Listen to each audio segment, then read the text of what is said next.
Developing this morning, new information surrounding the investigation of Charlie Kirk's assassination and how suspected assassin Tyler Robinson was taken into custody. Investigators say Robinson's father drove him to surrender Thursday night with the help of a family friend.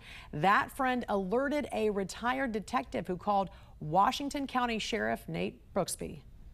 He calls me, hey, I can tell his voice is kind of shaky, so my first thought is, who died? Like, who's he going to tell me that died? And then I couldn't fathom what actually came out of his mouth. So he said, hey, I know who Charlie Kirk's shooter is. I know the family through religious association, and he's in Washington County now, and we're working on trying to get him to come in voluntarily. During that phone call, some information was provided about Tyler potentially having some suicidal ideations, was en route to a remote area of Washington County.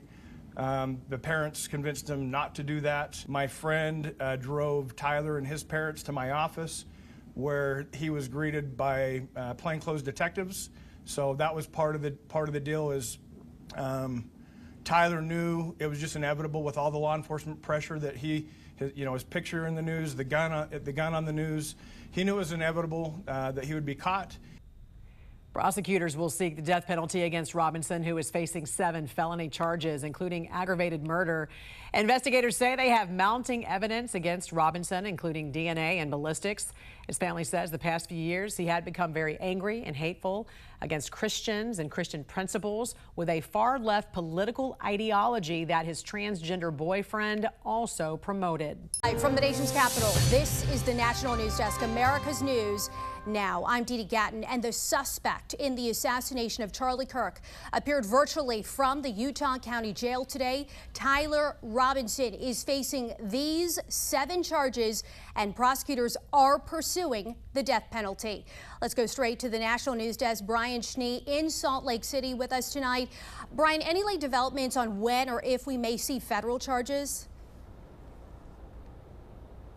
Dee Dee, for the 6th day in a row, all eyes on the state of Utah. As you are very aware of those 7 charges, there is the opportunity for any sort of federal enhancement. However, nothing here on the ground has been confirmed. Jeff Gray, the Utah County attorney who you heard from, saying there is the opportunity after reviewing, quote, evidence and the law from federal agencies. Director Kash Patel, the FBI, was grilled talking about the investigation today. And President Donald Trump also weighing in about the possibility, saying it's not clear whether there will or not be federal charges at this point, in addition to any state charges that he's already facing.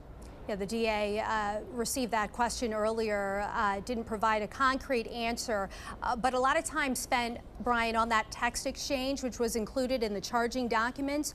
Share with us how the DA responded to the alleged interaction between Robinson and a roommate. Well, the DA did take questions today. He was extremely limited with his responses.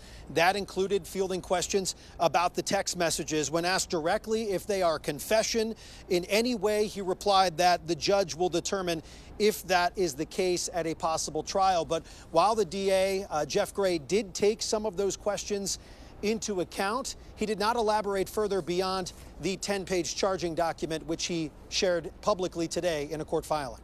I also noticed during the news conference earlier, the DA didn't really answer if there were any suspects, anything on the ground to indicate the suspect may have had an accomplice. Well, the FBI was grilled today, and they did say that they are investigating others who knew about Robinson's alleged action. I'm Christine Frizzell in Washington, where we are seeing a new phase underway in the investigation into Charlie Kirk's assassination. While the state of Utah already filed charges against a suspect last week, the federal government could be looking to file charges as well, investigating every lead it comes across, including what some previously viewed as conspiracy theories.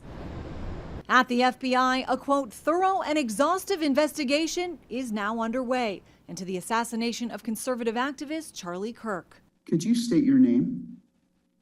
Tyler James Robinson. While the prime suspect is already in custody with murder charges filed against him last week, FBI Director Kash Patel says he wants to know more from those who knew or communicated with Tyler Robinson, including in online chats, like on the gaming app Discord. What we're doing, we've already done, is serve legal process, not just on Discord, so that the information we gathered is sustained and held in a evidentiary posture that we could use in prosecution should it be decided to do so.